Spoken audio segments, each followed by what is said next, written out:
Boa noite, igreja. Graça e paz a todos. Primeiramente, agradeço à igreja, o conselho, pelo convite. E é um privilégio estar aqui falando com os irmãos, compartilhando da palavra de Deus. E eu gostaria que nós abríssemos a Bíblia no livro de 2 Timóteo, no capítulo 4. Vamos ler do verso 6 a 8.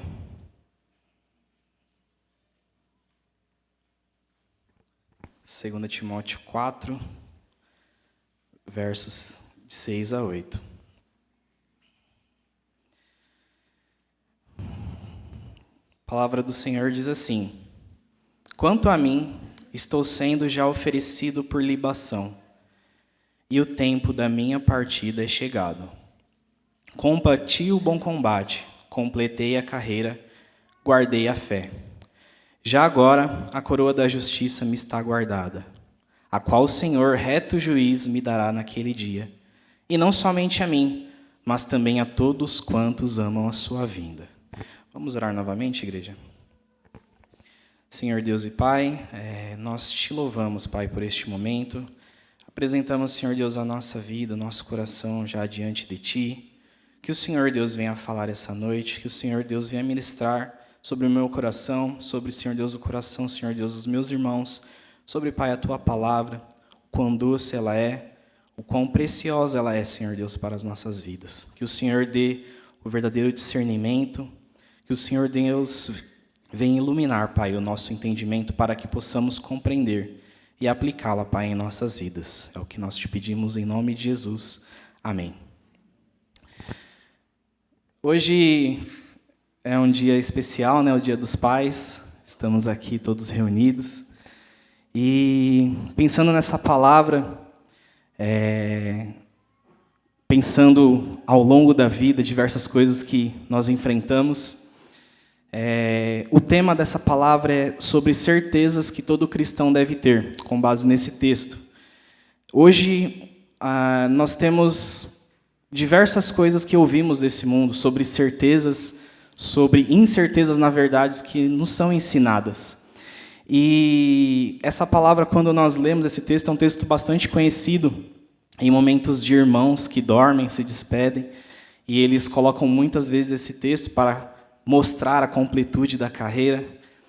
E nesses momentos nós sempre ouvimos a seguinte frase, que nessa vida nós só temos apenas uma certeza, que um dia morreremos. E isso é um pouco triste, porque acaba sendo muitas vezes o que o mundo prega, e existem até livros com esse título, que falam que a única certeza que o ser humano tem na vida é essa. Mas nós, como cristãos, temos o privilégio de ter certezas muito além dessas, que a vida não se limita somente a esse momento final. E nós vamos meditar o quão essa palavra é profunda, e ela vai muito além disso, e nos traz essas certezas. E aí, sobre esse tema, sobre essa certeza, há muitos anos atrás, eu tinha o costume de, sempre, todos os dias, ir para São Paulo estudar, e uma vez, estava no ônibus, e eu acho que alguns irmãos têm essa habilidade de desenvolver, de dormir no ônibus e acordar no ponto na hora de descer, né? Quem tem essa jornada puxada acaba desenvolvendo esse dom aí, esse talento. E uma vez eu estava dormindo no ônibus, e um senhor me cutucou e falou: você não tem medo de perder o ponto, não? Passar e acordar atrasado? E aí eu bravo, porque ele me acordou. E aí eu falei: não, eu tenho certeza na hora que eu vou descer. E aí ele soltou essa frase: certeza a gente só tem quando que nessa vida a gente vai morrer. E aí eu já ouvi essa frase em diversas ocasiões, mas essa ficou marcada porque não tinha nada a ver com o momento, com o que estava acontecendo.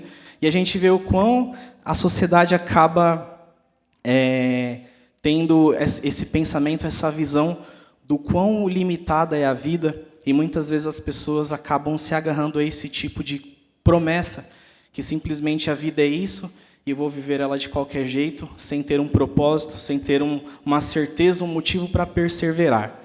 E aí, vamos, olhando esse texto, contextualizando ele, aqui o apóstolo Paulo escreve essa carta. Os historiadores dizem que é a última carta que ele escreve, É uma carta bastante emocionante. Dependendo do momento que você se encontrar, você se emociona ao olhar o escrito do apóstolo Paulo a Timóteo, o quão ele está ali com um coração apertado por conta que ele já prevê o seu martírio, ele já prevê que ali já está a ponto de encerrar o seu ministério. E aqui Paulo, ele está preso, não é a mesma prisão que nós vemos no final de Atos.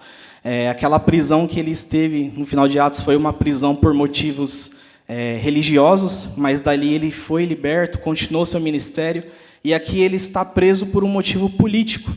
E o motivo da prisão, dito os historiadores, é por conta que o imperador Nero incendia Roma, e ele culpa a igreja cristã sendo os culpados por esse incêndio, por esse incidente, que futuramente depois os historiadores dizem que foi o próprio Nero que ordenou esse incêndio para culpar a igreja. Mas até esse momento, Paulo era visto como um assassino, como um líder desse movimento. Ele não estava necessariamente em Roma, ele foi preso na região de Troade, e ali ele foi levado para o cárcere. E ele teve, por ser um cidadão romano, ele teve o motivo, a oportunidade de uma defesa. Mas na carta ele se lamenta até que todos o deixaram e ninguém compareceu para ser testemunha dele. E aí a gente se compadece quando lê isso. Só que Paulo, ele não se limita a essa situação que ele está vivendo. Ele nos mostra, ele nos encoraja. Se nós olharmos pela ótica da prosperidade, Paulo jamais iria fazer sucesso hoje em dia, porque ele abre mão de tudo aquilo que ele poderia ter como homem, que ele poderia ter como um servo, como alguém que tinha posição, mas ele não dá valor a nada disso. E ele olha com um olhar, olhando ao futuro, olhando à frente. E aí, nesse momento aqui, nós olhamos que Paulo ele faz uma breve análise de sua vida, nesses 3 versículos, porque nós vamos ver que ele dá uma ênfase ao passado dele, ao presente dele, e também um vislumbre ao seu futuro. E esses serão os 3 pontos que a gente irá ver essa noite: o passado, o presente e o futuro, quanto a essa visão de Paulo. E aí, quando nós olhamos a vida do apóstolo Paulo, vemos as passagens, o qual são citadas em Atos, o quão ele testemunha em suas cartas, vemos que Paulo lutou contra os poderes da maldade, Paulo lutou contra Satanás, contra vícios judaicos, contra a hipocrisia, violência, contra cristãos e gentílicos que pregavam a palavra de forma incorreta, contra judaizantes, gnósticos e principalmente contra o velho ser humano dentro de si. E em nenhum momento nós vemos ele se gloriando por isso, pelo contrário. Ele mostra isso como uma forma de encorajar os irmãos e ver o quão é profundo esse propósito que ele tem para as nossas vidas, o quão é grande essa certeza que ele tem para cada um de nós. E começando no primeiro ponto, ele tem uma primeira certeza, e a certeza é a certeza de fazer o melhor. Quando nós lemos o versículo 7, ele diz: combati o bom combate, completei a carreira e guardei a fé. E aí Paulo, ele olha nesse primeiro lugar o passado com gratidão. Ele olha tudo que ele fez e ele tem essa certeza que ele combateu o bom combate, que ele completou a carreira e guardou a fé. São 3 palavras que, por si só, não tem nenhuma ligação uma com a outra, mas a forma como ele coloca é uma completude, no sentido de que ele fez tudo o que estava a seu alcance. E ele olha o passado dele com essa gratidão, tendo essa certeza que ele fez o melhor que ele poderia fazer. E quando ele olha o passado dele e olha com certeza que ele fez o melhor, ele também nos encoraja para olharmos a nossa vida e, de fato, estamos fazendo o melhor. De fato, o que nós fazemos é o nosso melhor para Deus, para o nosso empregador, para o nosso irmão. E nós sabemos quando nós fazemos o nosso melhor ou não. E muitas vezes nós maquiamos o nosso trabalhar, o nosso fazer, com a afirmação de que Deus está vendo, está tudo bem.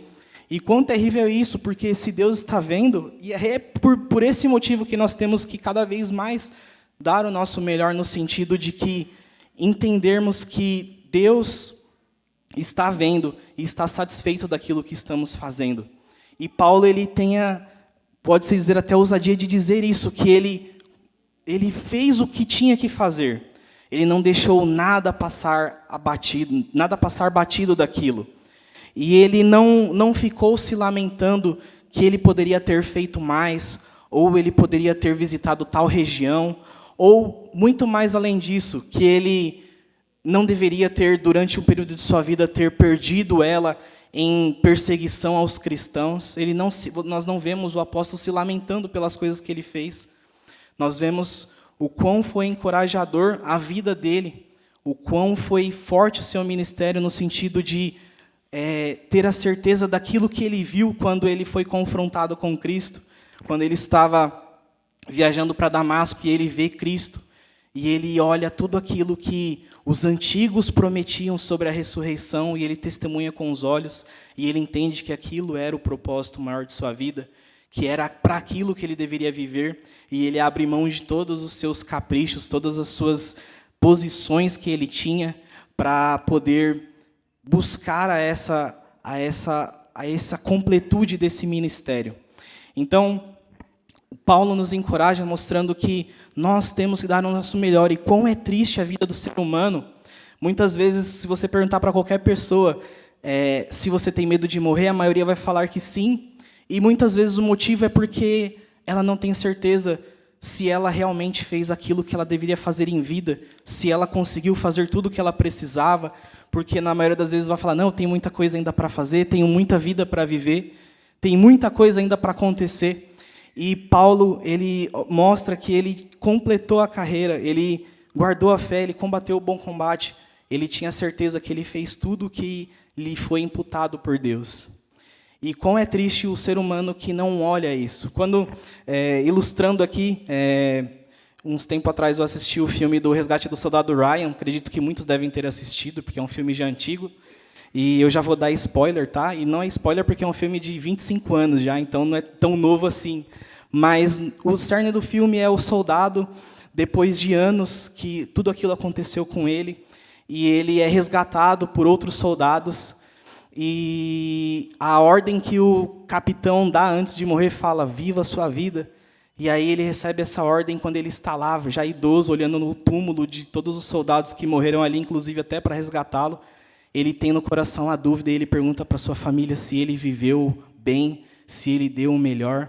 E o quão é triste isso, a pessoa ter dúvida se ela realmente viveu bem, se ela deu o melhor, ela não ter a certeza que Deus atesta isso no coração, mostra que realmente a gente tem que fazer, e o quão é gratificante a gente conseguir.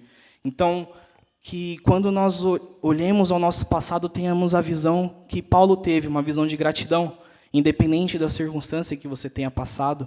Pense que o seu passado é uma ferramenta para você trabalhar o seu presente e futuro. Às vezes você passou por problemas, às vezes você nem convertido era, mas as experiências que você teve durante a vida, muitas vezes são fundamentais para que você utilize-as para aconselhar um irmão que passa pelo mesmo problema, porque hoje você tem uma nova perspectiva, uma nova visão, para que você consiga iluminar isso na mente, trazer esse discernimento à vida dos seus irmãos.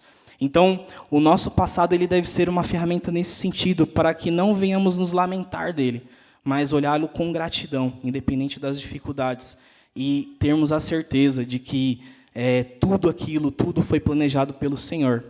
E como diz o Salmo 139, que em substância Deus já nos conhecia e escreveu os nossos dias, todos os dias, em seu livro, sabendo que Deus fez tudo isso, tenhamos esse olhar de entender que tudo foi feito, tudo que nós vivemos, tudo que fazemos, seja para a glória de Deus.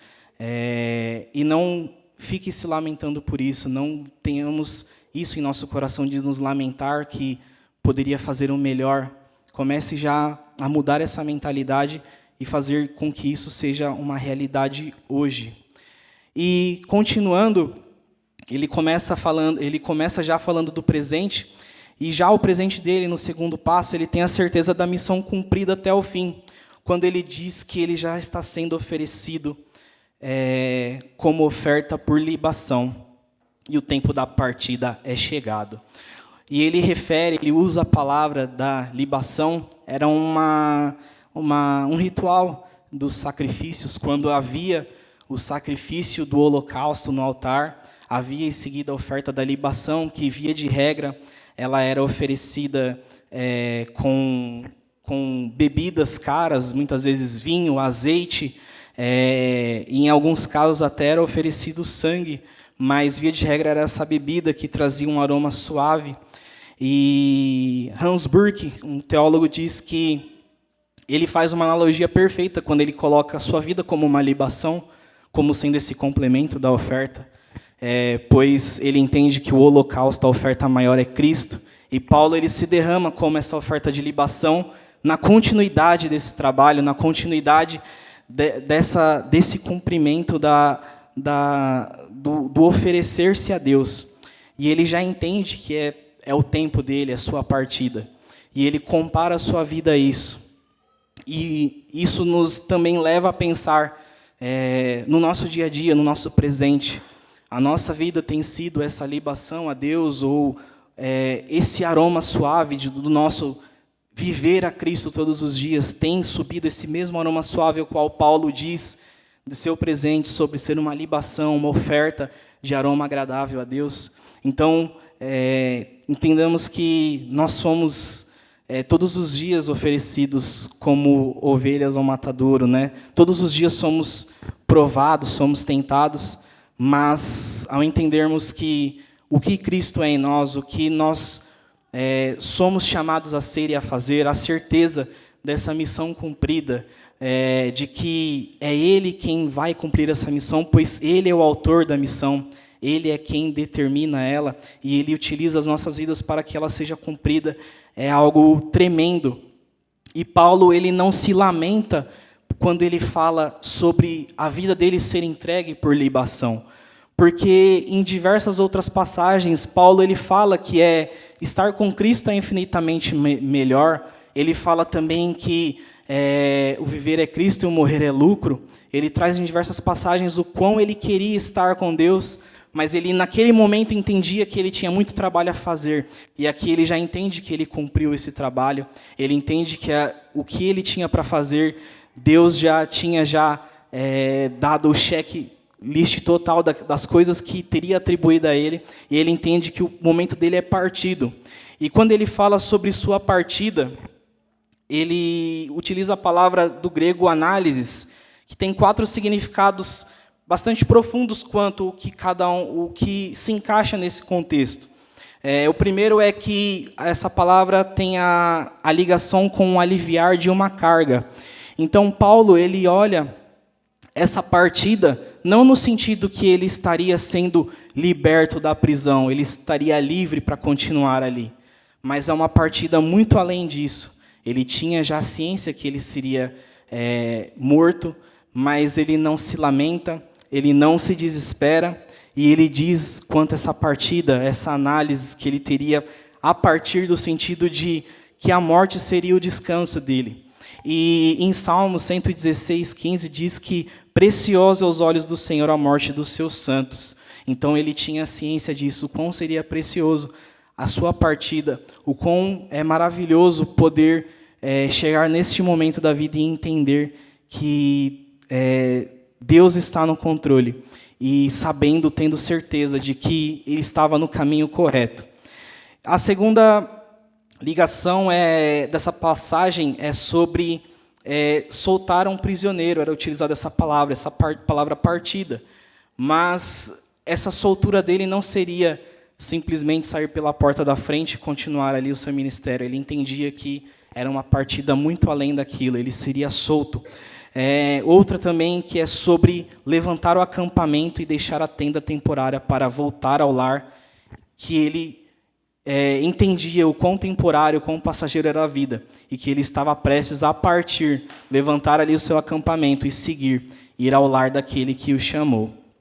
E também um outro significado é de desatar ao barco e seguir o rio do outro lado. Então, aqui na cultura grega da época, né, a simbologia do passar para o além da vida era muito simbolizado no sentido do barqueiro que atravessava com aqueles que estariam para o destino final. E ele utiliza dessa palavra como simbolismo que ele está partindo para esse outro lado do rio e que ele está pronto para aquilo que Deus o tinha chamado. Então, ele nos encoraja para que possamos olhar e entender que essa missão, essa certeza, que é muito além de uma certeza nossa como ser humano, uma certeza que o mundo prega que nós temos que ter, porque quando nós olhamos hoje o que o mundo prega sobre certezas, nós não temos certezas de absolutamente nada.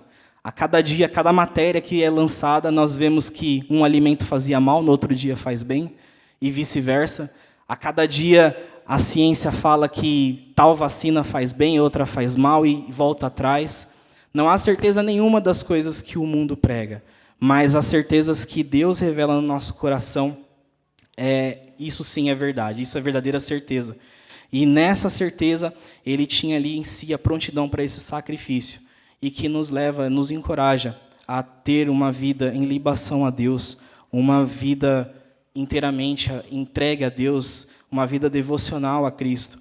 O pastor comentou há uns domingos atrás, que ele cita até o reverendo Hernandes, de que a nossa vida não deve ter momentos devocionais, mas ela ser como um todo uma vida devocional a Deus. Que isso seja um princípio em nossa vida, que quando olharmos o nosso dia a dia, toda decisão que tomarmos, tudo aquilo que fizermos, seja voltada com esse pensamento, nesse sentido de entregarmos a nossa vida, o nosso coração totalmente a Deus, entendermos que Ele é fiel e justo para cumprir tudo aquilo qual Ele prometeu a cada um de nós. E isso deve nos encorajar, e essa certeza dessa missão cumprida até o fim, ela deve nos encorajar para que nós tenhamos a outra certeza que esse texto nos traz, que é a certeza da recompensa. Porque Paulo olha para o futuro e olha com esperança, porque ele olha da perspectiva da coroa da justiça, a qual ele simboliza. Ele diz: agora a coroa da justiça me está guardada, a qual o Senhor, reto juiz, me dará naquele dia. E não somente a mim, mas também a todos quantos amam a sua vinda. Então, além dele demonstrar esse olhar no futuro, ele também encoraja a todos nós a olharmos com essa mesma perspectiva, essa mesma ótica, de que essa promessa para o futuro não se estende apenas a ele, que combateu o bom combate, que estava com a vida oferecida em libação, mas todo aquele que amam a sua vinda. Então, isso é maravilhoso, é mágico quando nós vemos no sentido de que nós cremos em um Deus que nos revela o fim de todas as coisas. E isso é a grande... Eu sempre divido isso com os adolescentes, os jovens, quando eu falo que isso o quão sublime é o cristianismo comparado a todas as outras religiões, porque ela nos mostra o fim, ela nos mostra o destino. Quando nós estudamos escatologia, vemos o fim de todas as coisas, nós vemos o quão é preciosa essa mensagem que nos mostra o fim.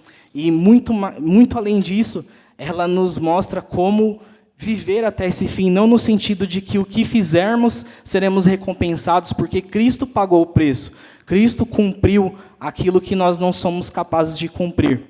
E esse fim que nos mostra, nos constrange a viver debaixo dessa ordem, debaixo dessa promessa qual Deus nos dá. Então ele olha esse fim e vê sobre essa coroa da justiça.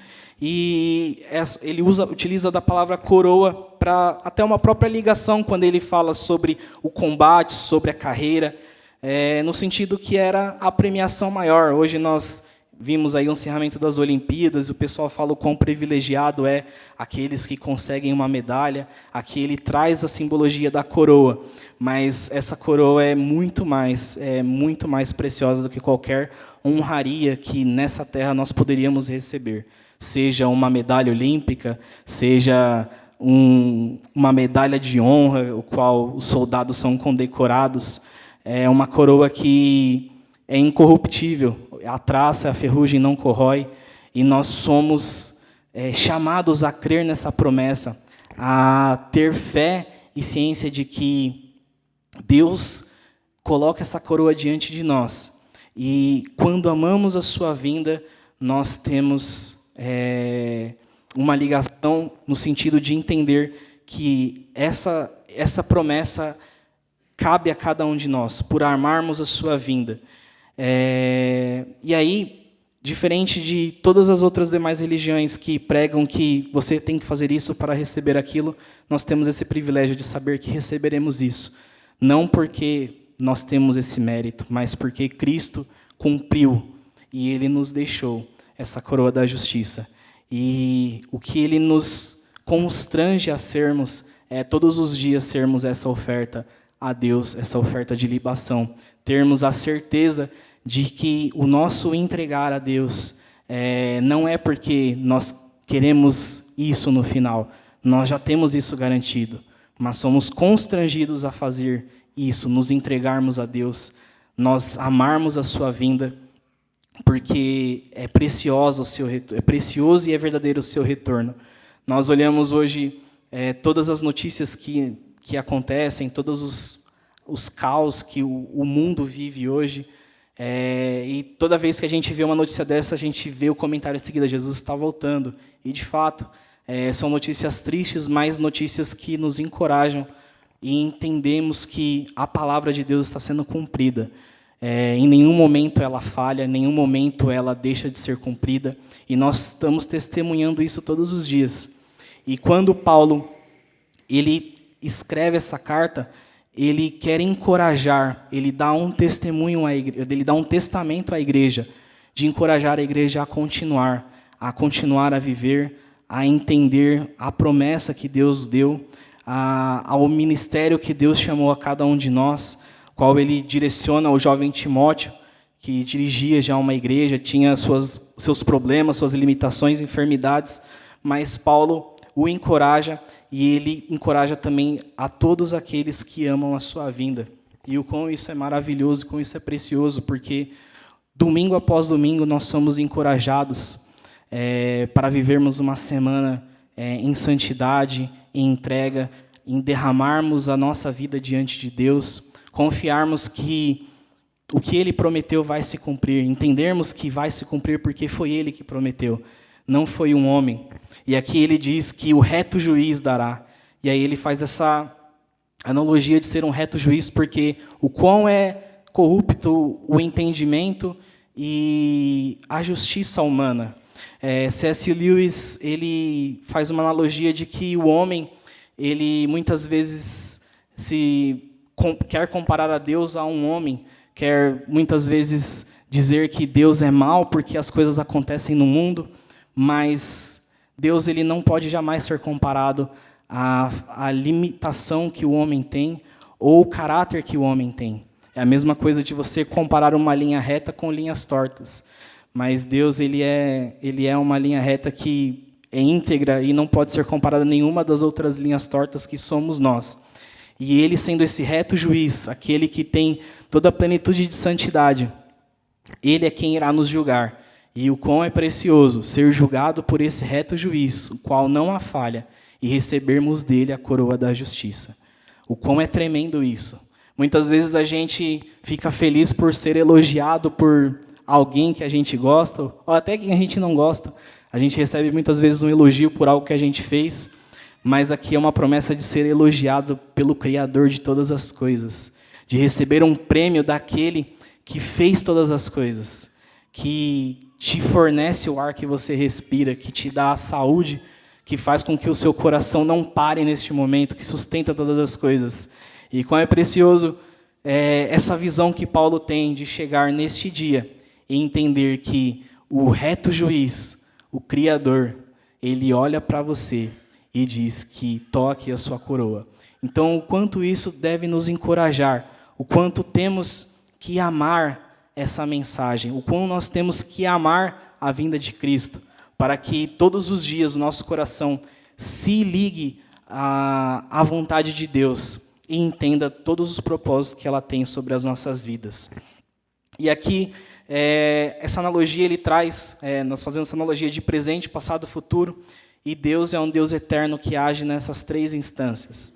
Ele agiu no nosso passado, que fez com que você estivesse aqui hoje, fez com que você conseguisse enxergar em você os seus dons e talentos para servi-lo. Ele te traz diariamente, todos os dias, para que a sua vida seja uma oferta de libação a Ele, para que você consiga todos os dias entender os propósitos dEle e entregar-se a Ele inteiramente. E, além disso, Ele te dá um vislumbre desse futuro glorioso que o próprio Paulo diz que nem entrou ao coração do homem, que é impossível de descrever, mas Ele tem isso preparado para cada um de nós. E isso deve ser mais do que uma motivação de acordarmos todos os dias e fazermos o nosso melhor, para que, como até a Deise ministrou, de que não sabemos qual momento, pode ser daqui um instante ou daqui muitos anos, mas quando Deus nos chamar, podermos ter essa certeza, essa confirmação no nosso coração de que realmente combatemos o bom combate, que realmente guardamos a carreira, e que completamos a carreira e que guardamos a fé. E isso é tremendo e maravilhoso, podermos confiar e depender de um Deus que nos promete e nos assegura todas essas coisas. E o que Ele nos ensina é para sempre também perseverarmos, independente de tudo. Paulo, como nós podemos ver todo o contexto, ele estava numa situação totalmente desfavorável. Ele sim cita os irmãos que o abandonaram, mas ele não lamenta, ele não fica se flagelando pelo momento que ele vivia. Ele não coloca culpa sobre Deus ter o desamparado. Ele entende os propósitos, ele entende o que Deus tinha colocado sobre a sua vida. E ele tem confiança que aqueles o qual ele ensinou daria continuidade. Que possamos também entender que nós somos a continuidade desse ministério. E temos esse privilégio de continuar disseminando essa mensagem, pregando essa mensagem para que todos entendam o quão preciosa é essa missão e o quão precioso é esse amor com o qual Cristo nos chama. E essa certeza contrapõe a certeza que o mundo tem de que nessa vida a única certeza que temos é que um dia morreremos. De fato, um dia morreremos. Talvez, se Cristo voltar antes, tenhamos fé que sejamos arrebatados na sua volta. Mas, de fato, todos nós passaremos por isso. Mas Ele nos dá certezas muito mais reconfortantes e melhores do que o mundo tem a nos dar. No sentido de que a coroa que Ele tem nos prometido vai chegar. Independente se daqui a 1 minuto ou 1000 anos, ela vai chegar. E Deus, Ele é fiel, Ele não é homem para que volte atrás na sua palavra, ou minta, ou nos deixe esperar. Ele vai cumprir, e nós temos provas todos os dias de que isso vai acontecer. Basta nós olharmos aos sinais, ao qual Cristo nos ensina e nos deixa, de que quando algo está por vir, há o sinal de que aquilo vai acontecer, seja no tempo, no clima, e nós vemos os sinais do qual Ele nos alertou, e isso está acontecendo. E que todos os dias possamos ter em nós esse sentimento de que estou fazendo o meu melhor todos os dias para Cristo. Estou derramando a minha vida em libação a Cristo. Estou me entregando completamente a Cristo. E eu não vou me limitar às inverdades que o mundo tem a me ensinar ou a pregar a mim. Porque a vida é muito mais do que viver e a morte muito mais do que morrer quando nós temos Cristo. Ela não se limita a um simples fato. É um pensamento que nos dá um pequeno vislumbre do que é a eternidade, do quão breve é a vida comparado à eternidade. Nós vemos que, ao longo da história, Deus tem sempre levantado homens e mulheres para que a palavra dele continue. E nós temos esse privilégio de sermos levantados por Cristo para darmos continuidade nesse ministério. É algo que poucos têm. Por mais que muitas vezes nós entendemos a doutrina da eleição, quando nós tentamos falar de Cristo para alguém, essa pessoa não entende, simplesmente não entra. nós entendemos que Deus chama, e nós estamos aqui, nós vivemos todos os dias confiantes nessa chamada que Deus deu a cada um de nós, nesse chamado que Deus deu a cada um de nós. E que isso seja um motivo de alegria em nossos corações. Que ao passar por problemas, ao passar por circunstâncias difíceis, possamos olhar a promessa maior, que é a que Deus tem para cada um de nós. Que o nosso olhar esteja ligado e fitado onde Deus está, e não aonde os nossos problemas, aonde o nosso coração muitas vezes aponta, sejam para os nossos bens, as nossas posições, mas que seja totalmente voltado e ligado à promessa e à garantia que Deus nos dá. E Ele nos deixa o Espírito Santo, qual em sua palavra Ele traz, que é o penhor, a garantia de que Ele nos levará. E nós temos esse Consolador maravilhoso que todos os dias nos ensina e nos constrange a vivermos uma vida. Que possamos todos os dias guardar a nossa fé, perseverar e entender que o que fazemos não é porque iremos receber algo em troca somente, mas é porque Deus já garantiu isso. E nós confiamos e cremos e entendemos que Ele vai cumprir, Ele vai fazer, porque Ele é um Deus grandioso. Amém, igreja?